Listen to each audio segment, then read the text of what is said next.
Thank you, Donald, and good evening, everybody. Well, there are 2 points of view on this. One is that the establishment of this country are doing all they can to frustrate and stop the will of 17.4 million people by frustrating, delaying, or even trying to stop Brexit from happening. The other is they're just doing their jobs. Either way, this whole debate since June the 23rd, 2016, has generated some of the most extraordinary front pages in British newspapers that we've seen in my lifetime. You might remember one in the Daily Mail, Enemies of the People.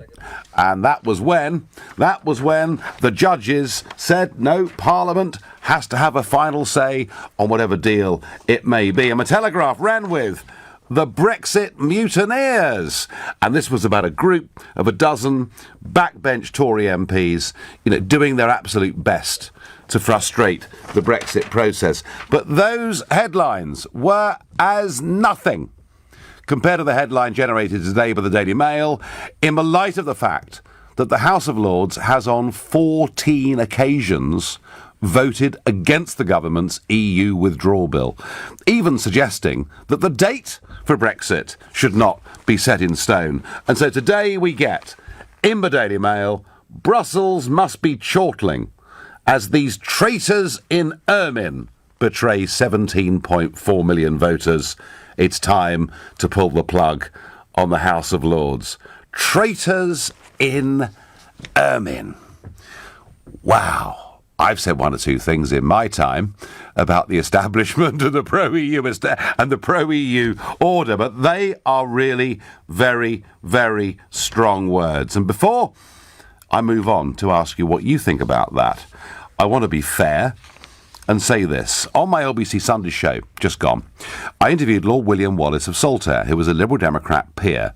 He's one of the leaders of this movement to overturn, through amendments, elements of the government's EU withdrawal bill.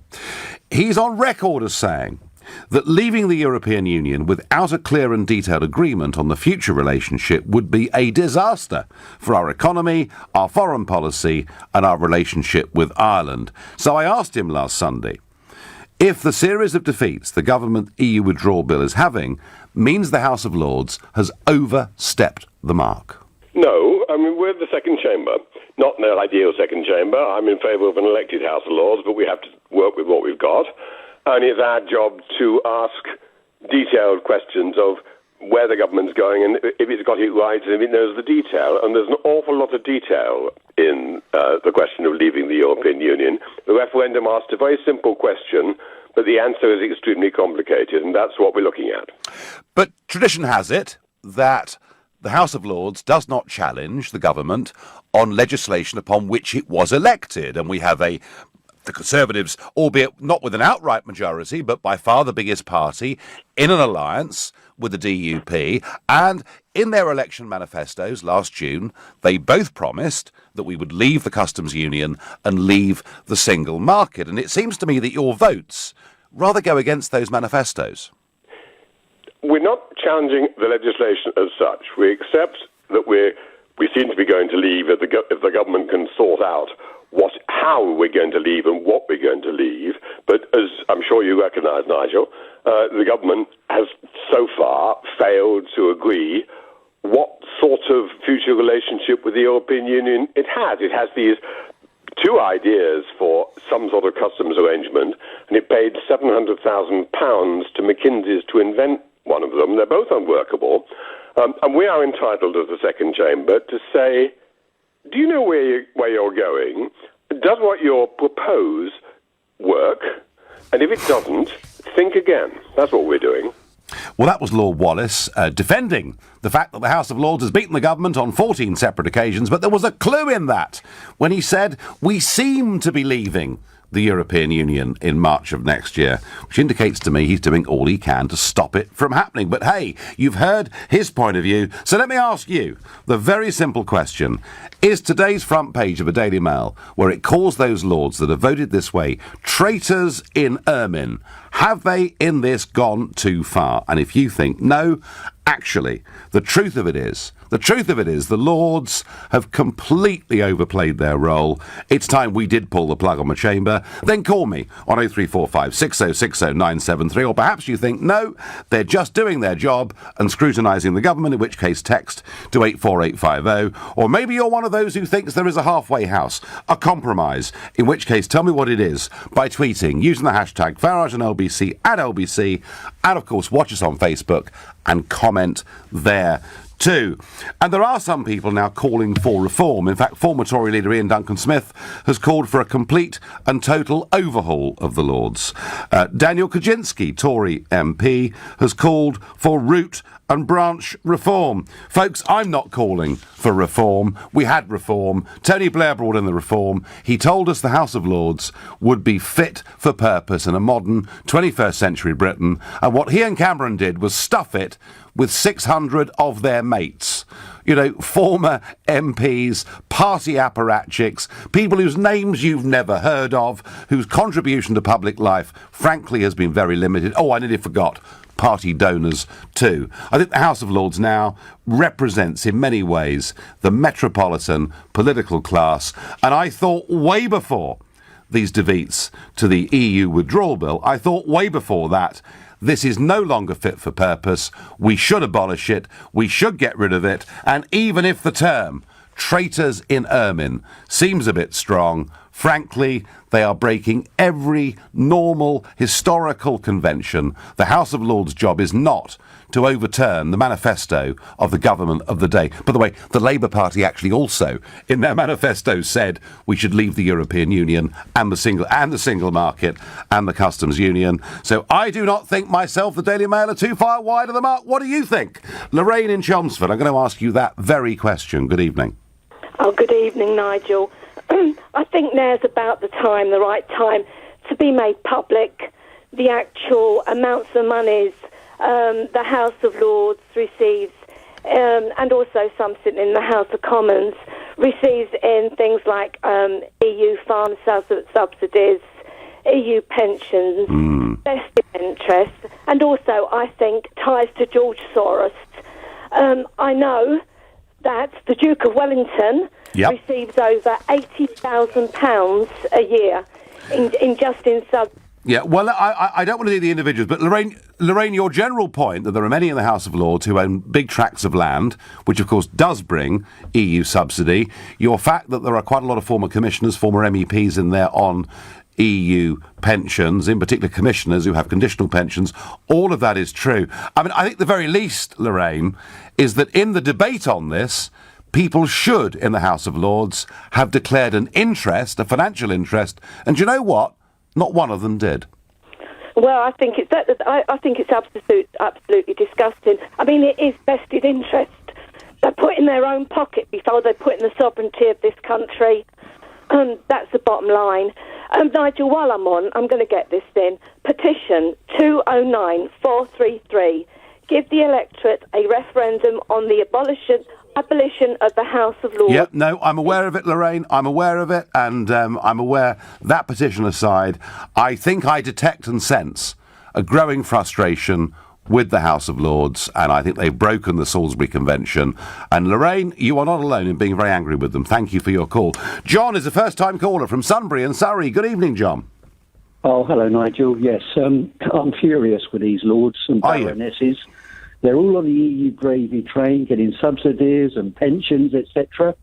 And take Lord Panic, for example. He's still working partly for the EU, and he's the QC that helped take the UK government to court with Gina Miller. It's, crazy.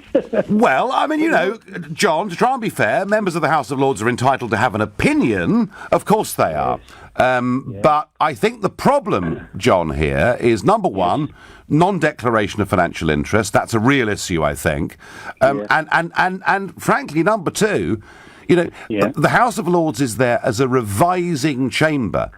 It's there to amend legislation, but it's not there to go against the manifesto of the governing party. And that's what they're doing, John. Yeah. Another point, Nigel, as well, which I want to say throughout the referendum, you had people like Branson and the Ryanair boss, Michael O'Leary. Yep. One of the reasons some of us voted to leave the European Union, or one of the reasons, was the amount of money it cost us to be a member. Yet throughout the referendum, Branson, O'Leary, not one of them said, all right, if that's an issue, we'll cough up more money, we'll contribute towards it. But one of them agreed to do that, Nigel, and how to stop this with the Lords, make these old coffin dodgers, the people in the House of Lords, pay for the 20. Well, I tell you what, John, on the money, we've had a very lucky escape, because the EU contributions are going up from about 1% of the annual budget of members to 1.4%. We may have just saved ourselves £10 billion a year by leaving. John, I thank you very much indeed. I'm going to go to Wadebridge in Cornwall, speak to Thomas, a first-time caller to this show. Good evening, Thomas. Oh, good evening, Mr. Farage, sir. I'd like just to make a point in principle about the House of Lords, if I may. Do. I've heard the general principle of the House of Lords is to scrutinise legislation that has been decided upon in the House of Commons. Mm-hmm. And it's the job of any scrutiniser to ensure the legislation is fit for purpose it is intended for. Yes. Scrutiny does not include inventing a repurpose for different intentions to what the House of Commons had. And particularly if it's been in the government manifesto, Thomas. No, I agree with everything you've just said. Is it your view, Thomas, that the House of Lords have gone way too far, and that in many ways that justifies the words used on the front page of the Daily Mail today? Yes, sir. They've overstepped. They've overstepped the mark. No, Thomas, I agree with you. So far, all of you think the House of Lords have overstepped the mark. Some of you are absolutely furious. I'm keen to hear from those of you who think, no, actually, they're doing the country a favour. They're doing us a service. Please let us know. You're listening to The Nigel Farage Show, exclusively on LBC, and it is now 7:15. Nick Ferrari at breakfast every weekday morning from 7, only on LBC. A British-born scientist, world-renowned ecologist, David Goodall, says he's content as he prepares to end his life at a Swiss suicide clinic. He's not terminally ill. Jake in Brighton. We have to listen to this arrogant 104-year-old. Why is he arrogant? Jake, if he wants to control his life, so is it better then that he's raddled with cancer or multiple sclerosis? Yes. Really? Yes, it is. He's a coward. Wow. Is he a coward? Yes. Jeez. I said a 104-year-old is a coward. I'm sorry. I've gone too far. How dare I? No, not at all. Have you put the phone down on me? You have. Nick Ferrari at breakfast. With The Times. Be not just informed, but well informed. This week at Lidl, explore a taste of the Far East. As a starter, try assorted spring rolls, $1.99. As a main, chow mein for just 99p. And for dessert, coconut ice cream, only $2.19. Visit Lidl this week to see the full Taste of Asia range. Subject to availability, NI may vary, selected stores while stocks last. Woodwind. Brass. Strings. When individuals obsessed with perfection perform as one, the result is spectacular. At Darwood & Tanner, we're proud to work in partnership with your dentist on our quest to create the perfect implant solution, even in the most challenging of cases. Darwood & Tanner, your smile is our healthy obsession. Hello, sir. So you're interested in our Vivaro van with up to 4 years warranty? Exactly. Plus up to 4 years servicing? Right again. And 4 years 0% APR finance with Vauxhall Help to Buy. Really? Search Vauxhall Vivaro. Vauxhall, British brand since 1903. Conditional sale. 4 years 0% APR. Minimum 18% deposit plus VAT at 20% on total price. Financed by Vauxhall Finance, subject to status. 18 plus. Business users only. T's and C's, mileage limitations and exclusions apply. Clive, Woodston Wolf. Whale music?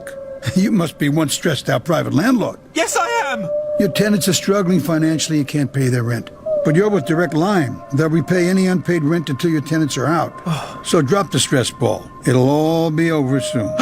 Ah, that's better. Claim back unpaid rent after 1 month's arrears with rent guarantee. Can your insurance do that? Search Direct Line Landlord. Cover purchased as part of legal expenses add-on. Qualifying criteria apply. Restricted claims for existing tenants in the first 90 days when product first purchased. Oak Furnitureland's up to 50% off. Super deals must end Sunday. Freshen up your home with stylish solid hardwood collections. Hurry, super deals must end Sunday. Often, the post is just takeaway leaflets and bills and people trying to sell you stuff you don't need. But now and again, the post contains something life-changing, like the envelope you've been sent for Christian Aid Week. Because by using it to donate just a £5, you could help change the lives of people around the world. People like Marceline, whose home was destroyed by a hurricane.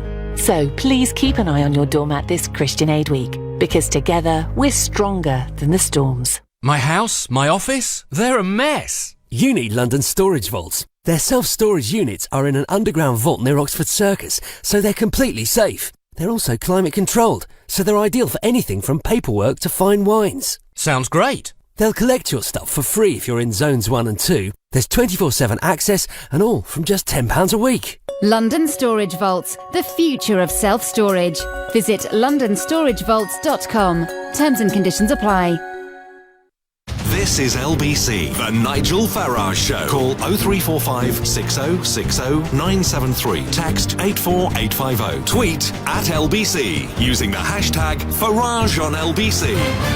Traitors in Ermine. That's what the Daily Mail called members of the House of Lords who've been voting against the government's EU withdrawal bill. And I'm asking you, is that language too strong, or do these lords deserve it for going against the manifesto pledges of the government of the day? But before I get back to that, Italy, some movement in Italy. You'll remember 2 months ago, a very dramatic election with the biggest party emerging as the Five Star Movement. That was the party founded by the former stand-up comedian Beppe Grillo, and the League, a very, very strong Eurosceptic party. They were the ones that came out really as the winners of that election. Five Star getting 32% of the vote.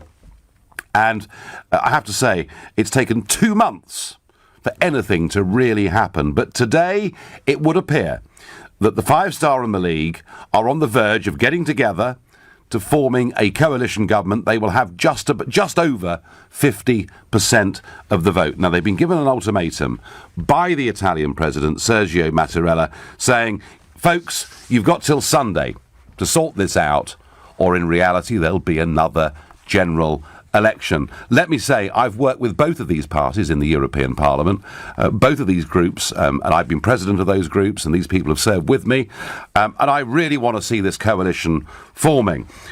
It will be a much more Eurosceptic government than we've seen from what, of course, is the third biggest member of the Eurozone. And very interestingly, 60% of the under-30s in Italy voted for these two outsider parties. And I would say to some of our members of the House of Lords who seem to think this European Union is this wonderful thing, just look at what's happening in Austria, Italy, Hungary, Germany. Actually, the European model, as it's currently constituted, frankly isn't going to survive. Never mind. Traitors in Ermine. Stephen Islington. Has the Daily Mail gone over the top in using that phrase? Nigel, does that traitors in Ermine include Lord Rothermere, owner of the Daily Mail? Is he calling himself a traitor? Well, I suppose that depends how he voted, Steve, doesn't it, really? Well, has he a right to have an interest in this debate, seeing there's a conflict of interest? I would suspect, Steve, that Lord Rothermere does not affect day-to-day editorial policy of the Daily Mail. OK, and what about back in 2012 when Nick Clegg put forward a motion to reform the House of Lords, and it was voted down by Parliament? And some of the names that voted it down, Jacob Rees-Mogg, David Davis, Steve Baker, Nadine Dorris, John Redwood, Bernard Jenkins, to name but a few. Many of them are Brexiteers, but yet they voted down for a change of reform for the House of Lords. How is the House of Lords of 2012 any different from the House of Lords of 2018? Oh no, Steve, it's very different. We're 6 years on. and that means we've got about another 150 of David Cameron's close personal friends who were appointed to the House of Lords. Cameron, interestingly, appointing more life peers every year than any other British Prime Minister. So you could argue, Steve, the nature of the House of Lords has changed. It's bigger than it was. It's even more, metropolitan London elitist than it was before. But, Steve, I take your point that maybe one or two of these Tory MPs look a bit hypocritical in your eyes, yeah?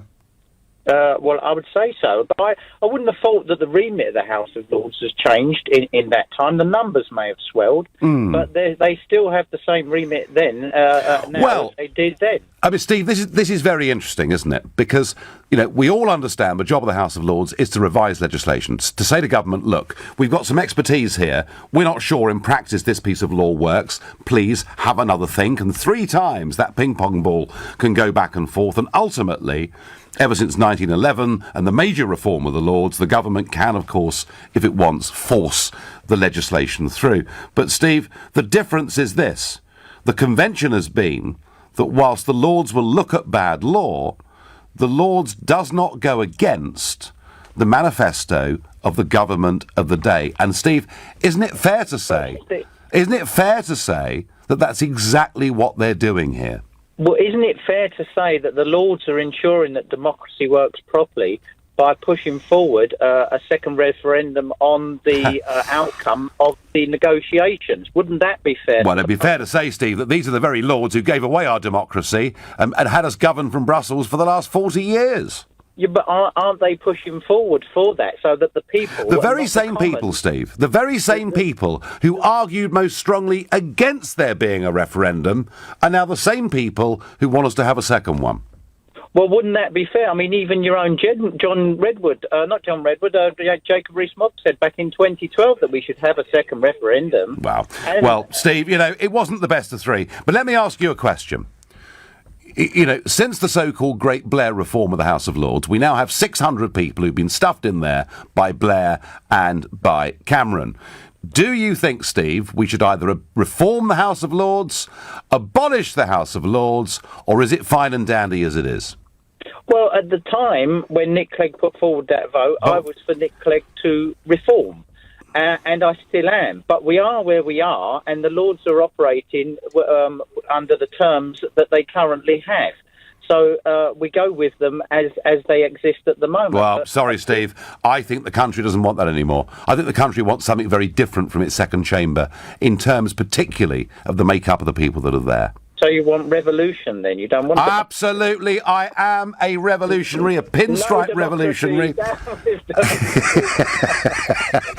Steve, I've always been for breaking lots of eggs to make omelettes. Listen, thank you very much indeed. And agreeing very much with Steve, Ross on Facebook says, the Lords have protected us against tremendously bad Tory policies. Thank goodness for them. They have a sense of humanity. There we are. So there are some who think the Lords are doing the right thing. Whether you agree in policy terms of what they're doing, how can it be right to oppose the very clear manifesto of the government of the day? That is not their job, in my view. James is calling from Clapham, a first-time caller to the show. Good evening, James. Good evening, Nigel. How are you? Yeah, very well. Welcome. So, are the Mail absolutely spot on or completely over the top? Of course they're spot on. Nigel, I've just been checking now. Out of the House of Lords, out of the 781, yep. I just added it up. 501 of them would be voting against the government. Yep. So how can that be? How can that be fair? And also, the 1832 Reform Act, which abolished the worst abuses of electoral system, which the Lords are standing for.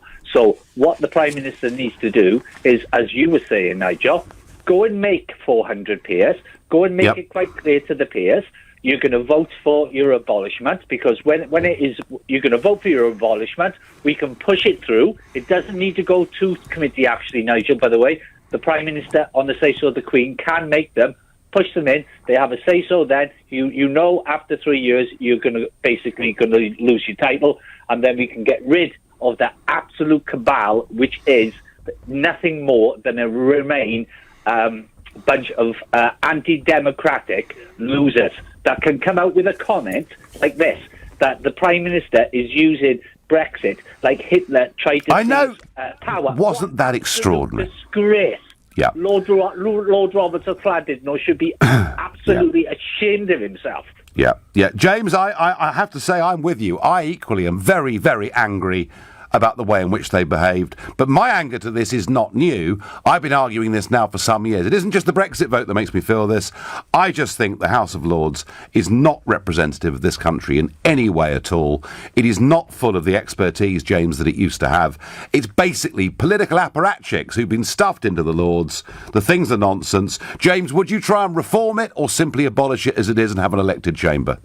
We need to have an elected chamber, Nigel. It has to be abolished because when you're having idiots like I'm not going to name them, but you know what I'm on about. We have hereditary peers. We have 4 dukes that are in the House of Lords, and Brexit will affect, especially one of them being a massive landowner. We won't mention. Well, yeah, and of course that particular one, who we can't mention, was also a former MEP and a Euro fanatic. James, thank you. Strong opinions there from Clapham. I'm going to Brighton, speaking to Ben, another first-time caller to the show. Good evening, Ben. Good evening, Nigel. So I'm looking for some assistance here, please. I just need some clarity. All right. This House of Lords. Yep. It's populated by hereditary peers who have vast tracts of land and gain 92 subsidies from the EU, is it? 92 of the nearly 800 peers are hereditaries. So Blair got rid of hundreds of hereditaries, but they got replaced by appointees of Blair and Cameron's. Oh, I see, because that's where I was getting confused, because I was thinking they can't all be hereditary and appointees. No. A lot, Ben. It's a confusing situation. A lot, Ben, who've been appointed are very wealthy. Many are still landowners, not necessarily through their hereditary rights, but through the wealth that they have. But really, Ben, the issue isn't so much, and I know there's lots in the Daily Mail about individual peers, former European commissioners and all, and a lot of that makes me angry. But the issue here actually is not the individuals. The issue here is the House of Lords is a revising chamber. In your opinion, Ben, and time is short, but in your opinion, has it overstepped the mark by voting 14 times against the government's EU withdrawal bill? For me, Nigel, it seems that its job is to revise legislation that is put towards it. Mm-hmm. So it has to send it back and say, guys, you need to think about this again. Surely that's its job. Even if it was part of the governing party's manifesto?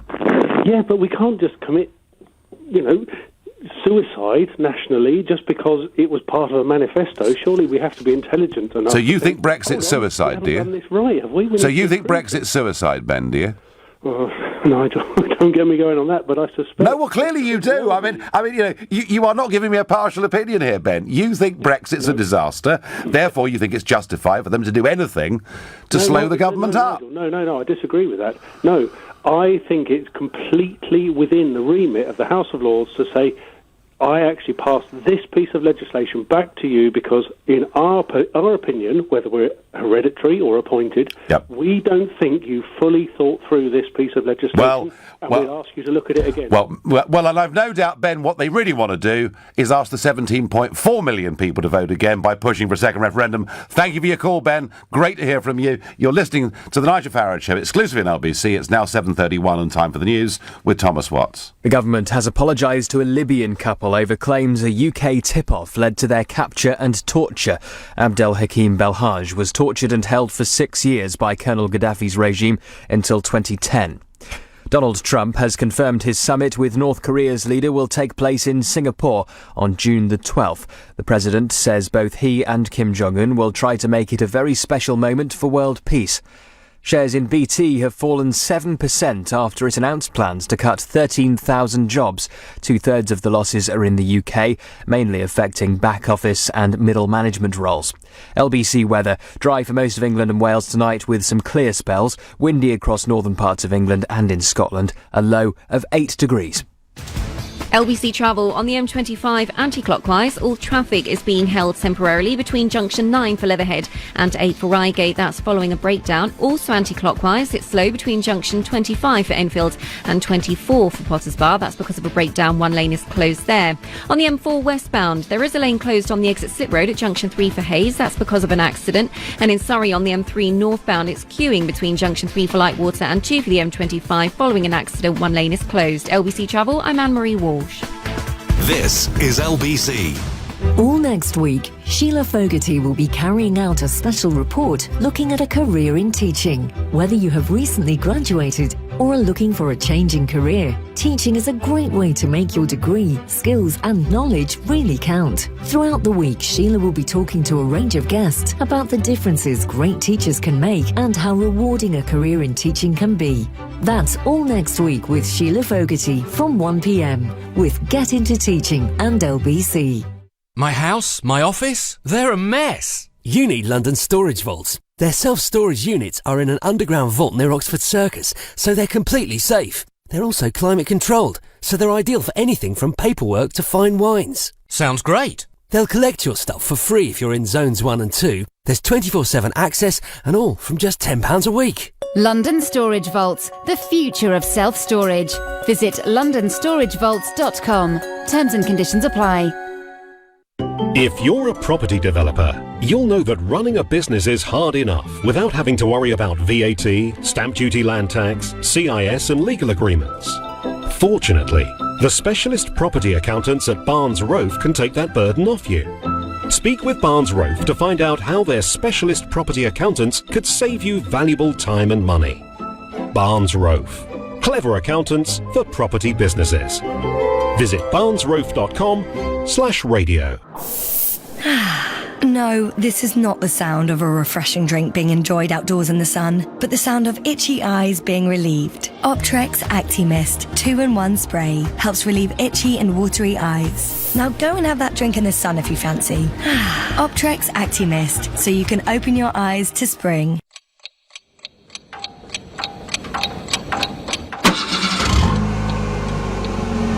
One thing we've learned over time, there's always room for improvement. Something we've been working on for over 50 years as the UK's #1 commercial vehicle brand. So we asked you, the customer, what we could do to improve our new Transit range. Your response inspired thousands of ideas, creating a new range with a model to fit any business. Take the new Transit Custom, our most versatile and hard-working model yet, with an advanced optional Sync 3 system offering voice control features and much more. Discover what the new Transit range can do for your business at ford.co.uk. Ford. Together, we go further.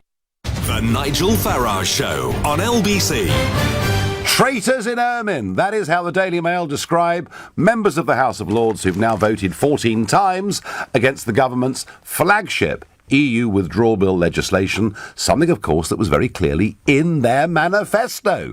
Have the Daily Mail overstepped the mark using those words? That's the question I'm asking you tonight. Before I get to that, news has come out in the last couple of hours about the greatest summit of modern time. And that, of course, is going to be the meeting between Donald Trump and Kim Jong-un. It's been announced this evening that it will take place in Singapore on June the 12th. Some had thought perhaps it would happen in the demilitarised zone between North and South Korea, but it is Singapore that's been chosen on that day. The President has tweeted, "We will both try to make it a very special moment for world peace." Well, we'll wish them both very well with that. Oh, little point worth mentioning, and I do hope some members of the House of Lords are listening to this. When back in the 1963, Singapore broke away from Malaysia, the main argument against it was they would be too small, that you needed to be part of a big country or a big bloc to negotiate your own trade deals, to be economically viable, and to have any presence at all in the world. But little Singapore said, the hell with that. We're going to be independent and do our own thing. And they're now hosting potentially the greatest summit of modern times. And it all goes to show that actually independent... Oh, by the way, they've got more millionaires per head than any other country in the world. Oh, and I nearly forgot. They've got more trade deals that they've negotiated with other countries in the world than anybody else on earth. You see, sometimes there are those that will say, don't rock the boat. Don't risk the status quo. It's too dodgy. It's too risky. But Singapore proves that actually you can make it a very big success. And by the way, if you are a member of the House of Lords, do call 0345 6060 973. We heard from Lord Wallace of Saltaire earlier, and I had lunch today with a member of the House of Lords. I won't tell you his name, but he concluded lunch by saying, Nigel, I think it's time I and the rest of the House of Lords were abolished. So there are some, even within the House of Lords, who see the current behaviour as being frankly disgraceful and not fulfilling the function of that second revising chamber. David is waiting on the line, a first-time caller from Belfast. Hi, David. Hello, Nigel. I just want to say is that we cannot scrap the House of Lords. I'll give you a reason why. Go on. Because they hold the government and the Prime Minister to account on behalf of the British public. If we didn't have the House of Lords, that means the British government can go ahead and do whatever it likes, which would penalise the British people. David, I understand that point, and I agree with that point. When I say we should abolish the House of Lords, I'm not suggesting we don't have a second revising chamber. I'm suggesting we do have a second revising chamber, albeit an elected one, and we can debate what we call it. We may choose, David, to call it a Senate. We may get people, we may get them elected for one 15-year term. So I want the scrutiny to continue, but I just think the Blair reforms have made this place even more out of touch with the rest of the country than it was before. Yep, I agree with that. As long as it's elected chamber would suit me, not voted in by these here Prime Ministers that fill the chamber up. Yeah. Absolutely, David, and I'll be in Northern Ireland tomorrow. I shall be in Ballymena tomorrow, and I shall look forward to being in that very pleasant part of the world. David, thank you. Rattling on. Let's go to Kay, a first-time caller from Leon Solent in Hampshire. Good evening, Kay. Good evening. I think they've done us a favour. We certainly need a revisionary chamber, and the current one certainly needs revising. And I would add to that, it's one of the revisions since life has moved on, conflicts of interests have moved on, the world has got a lot smaller because of all sorts of things. I think it's also time that maybe we thought about not having dual passport people revise our laws, because it so often isn't connected with investments overseas. I won't talk about the Cotonou Agreement and all that. And I object to the Remainers suggesting that I voted to leave out of pure ignorance. I happen to... Well, Kay, you're a Leave voter and you're not stupid. Is that what you're saying? I've spent lots of my life, huge proportion of it, being a foreigner myself. Yep. I've even had 3 years, nothing to do with the EU, but living in Brussels. I've also am interested enough when I make a decision to find out what's what.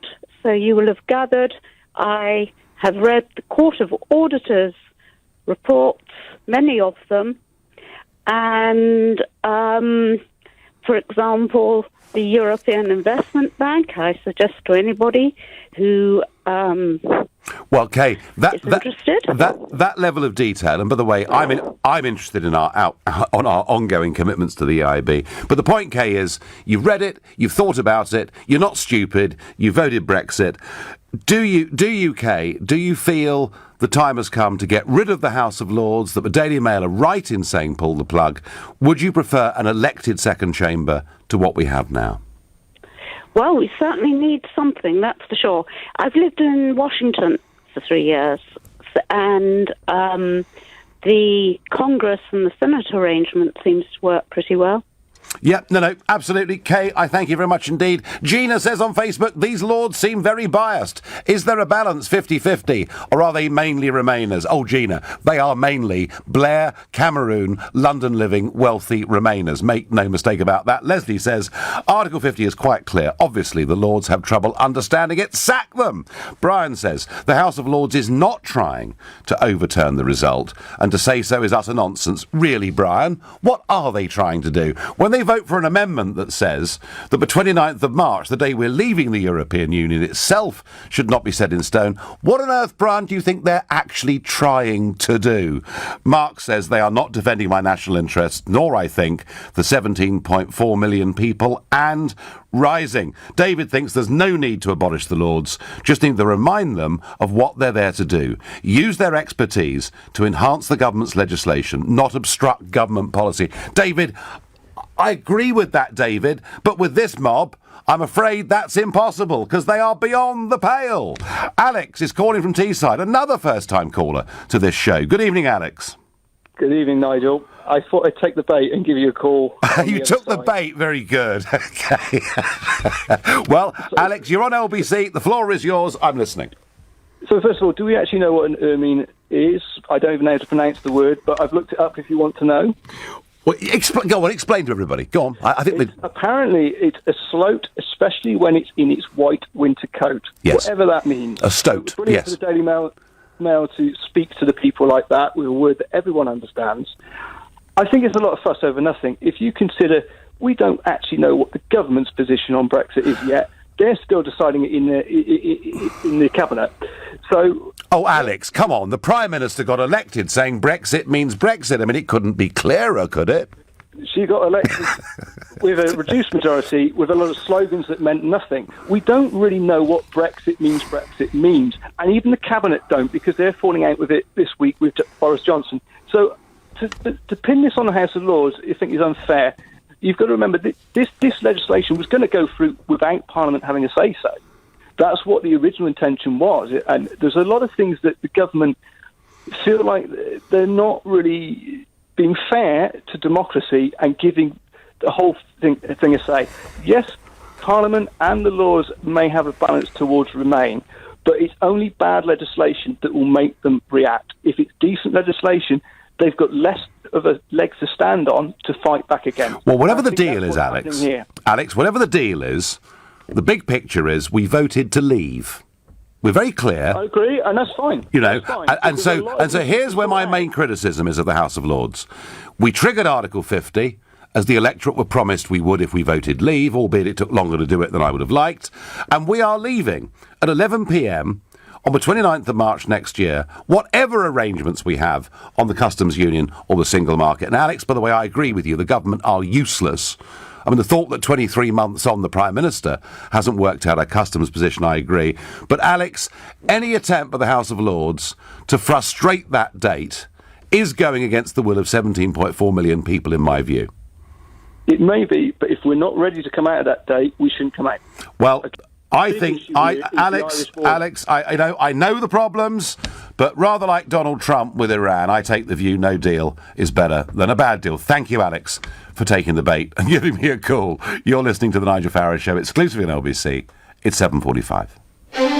Coming up at 8 on LBC, Clive Bull. Jeremy Corbyn told Theresa May today that Brexit negotiations are a shambles. Is he right that after 23 months, the government still appears to have no plan? Clive Bull on LBC.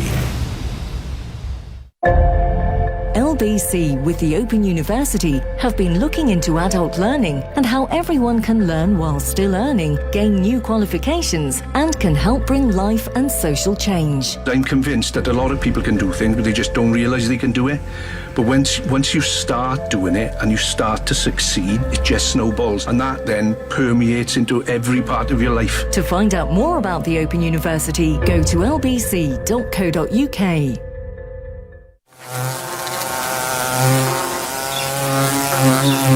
Ah, the humble bee. Off to work they go.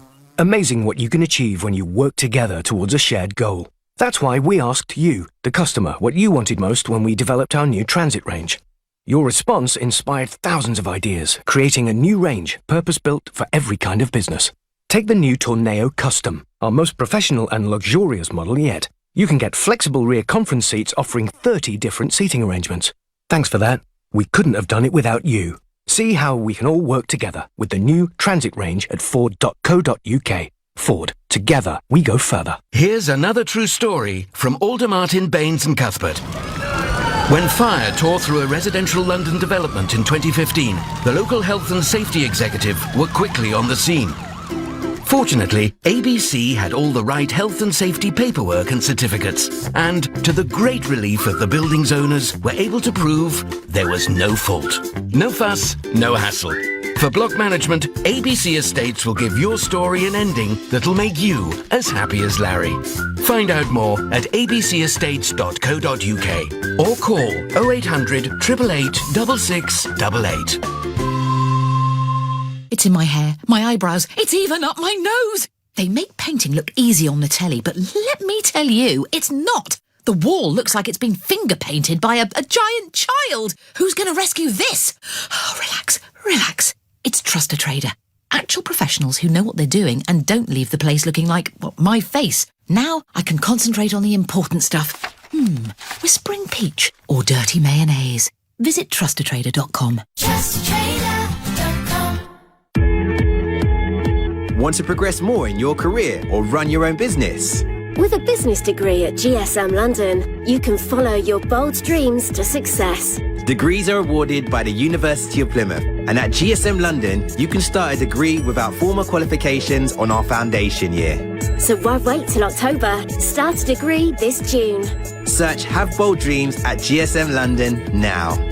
GSM London. Have bold dreams. Leading Britain's conversation, The Nigel Farage Show. Tweet at LBC using the hashtag Farage on LBC. I'm going to remember this front page for some time. Brussels must be chortling as these traitors in Ermine betray 17.4 million voters. It's time to pull the plug on the House of Lords. And I'm asking you whether you agree with that or whether you think they've gone over the top. Tell you what, I agree. It's time to pull the plug on the House of Lords. I do. And I've thought that for a very long time. John is a first-time caller from Keighley in West Yorkshire. Good evening, John. Good evening, Nigel. A massive pleasure. Well, I'm very pleased to have you on the show. Thanks for calling. Now, tell me, have the Daily Mail gone over the top, or is it a fair criticism? I think it's spot on. Spot on, yeah? Spot on. So, anyway, but traitors, John, is a very strong word, isn't it? Not when it's appropriate. OK, all right. So what would you do to the House of Lords, John? I think what you said, elected, get some unbiased people who are highly educated and decent and do the decent thing instead of trying to rob us. Why do you think they're doing it, John? It's all it's for the souls, Nigel. It's money. Money. Money, money, money. Nothing else but money. Yeah. Even the Christ child turned the tables over, didn't he? Well, that's true. And they call themselves Christians. They're not, are they? They're horrors. Yeah. All the lawyers. When you look at the money they're taking out of the country, the lawyers are taking God knows how many billion out of the health service. God knows how much the insurance companies. God knows how the legal system. I don't know. You'll know these facts. But there is one problem, John. There is one problem, John. Yeah. Right? At the moment, we don't pay members of the House of Lords a salary. We pay them a turning up fee. So they turn up, they sign a register, they get about 300 quid, roughly, for turning up for the day. Right. If we move to an elected chamber, we will actually have to pay them salaries. Nigel, if they're decent people, Christian, call it what you want, educated, knowledgeable, it'd be a pleasure to pay them. All right. When they're lined in their own pockets, it's absolute hilt. It's all self-interest, nothing else. I have to say, John, the powers of patronage that were used by Blair and Cameron, I mean, the whole thing is a complete disgrace and it needs to go. John, I thank you for the call. I'm going to go to Liverpool next to Aaron. What do you make of it, Aaron? Oh, well, to be quite honest, Nigel, it is a pleasure to talk to you, of course, but it's just so frustrating that yet again they're trying to meddle. Yes. I do want to disagree with John just slightly. Yep. I don't think money is so much the big influence. I think they do generally, most of them, believe they think they know better than the majority of the people of this country. And that's so frightening. They're meant to be there to execute the will of the majority of the people of this country, and yet they just think they know better. But we are the peasants, Aaron. We are the peasants, the ignorant. We need to be led by better people. Clearly. But I do agree with you. We need to get rid of the chamber, but I think that the key thing is that we must take a step back and make sure that we don't go towards an American system where the second house has more power than it currently does. Now you've raised a really important. You've raised a really important point here, Aaron. Much as I favour an elected second chamber, I see two big problems. One is money, because we will have to pay people full-time salaries to get them to do it, and the second is, if you have an elected second chamber, it is much more likely that it will feel that it's in the rightful place to challenge the primary powers of the lower house. So that is a big problem. And back in 1968, there was a major piece of legislation, Aaron, put before Parliament to reform the House of Lords, to bring an elected element in. And Enoch Powell and Michael Foot, I mean, people on different ends of the spectrum, got together to filibuster out that legislation because they feared that whatever their difficulties with the House of Lords, and of course in those days it was mostly hereditary, whatever their difficulties with the House of Lords, what they feared was an elected second chamber leading to, and you've put it beautifully, American-style effective paralysis. So that's what we face, Aaron. Either we stick with what we've got. Yep, I think we can deal with both of those, though. I mean, when it comes to the money side of it, I think that the first thing we should do is to use a clause which says you get this considerable salary, but then you must also agree not to have any other job. No other interest. You must declare everything. Well, declaring everything and having other sources of income are two different things. But all right, let's take the premise that we get the money straight. Yeah. And secondly, what else would you ask them to do? I would possibly not even call it a chamber, but possibly a committee. A grand committee? To invest in their minds that they're not there to actually be a government, but they're there to scrutinise legislation, and it's officially part of a constitutional remit. Aaron, you've thought about the next stage of this, and I'm pleased that you have, because not many people have, and I thank you very much indeed for your call. Nigel, the House of Lords will be allowed to continue because they and the Commons are all part of the elite establishment, and we, the public, are too disorganised and feeble to abolish them. We need a Trump. Do you know what, Trump, despite the amazing things he's achieving, he's having big problems draining the swamp in Washington. So, taking on the establishment is never, ever an easy thing to do. Hi, Nigel. The Daily Mail are bang on right, mate. These lords seem to think they're gods. I'd do away with them, says Martin in Rotherhithe. Apparently, I get on Twitter, anyone with even the most reasonable questions of what Brexit is supposed to be is a traitor, despite the fact that even Brexiteers can't agree what it's supposed to be. The Daily Hate isn't interested in rational debate, says Tom. Well, Tom, the one criticism there that is right is that it's a complete farce that nearly 2 years on, the Prime Minister stands up at Prime Minister's questions yesterday and can't tell Jeremy Corbyn what her government's policy is on the customs union. A lot of this, actually, a lot of the failure of all of this is because of a total lack of leadership that is coming from the British Prime Minister and those around her. And she's emboldened, I think, many in the Lords and perhaps in the Commons, indeed in her own backbenches, by giving us this vacuum of policy and leadership. Let's go to John in Guildford. Good evening, John. Hello. To a certain extent, I agree with the Mail, but the Lords know they can be overruled by the Commons. Ultimately, yes. Ultimately. So, to me, the real traitors are people like Anna Soubry, Nicky Morgan, Ken Clarke, and who was the previous Attorney General? Dominic Grieve. Dominic Grieve. They are the ones who will try to stop the Commons overturning these amendments. And they are the real traitors. Actually, John, let me disagree with you. Manifesto of the Conservative Party. Let me disagree with you on one of those names. That Ken Clarke has been consistent on this since about 1961.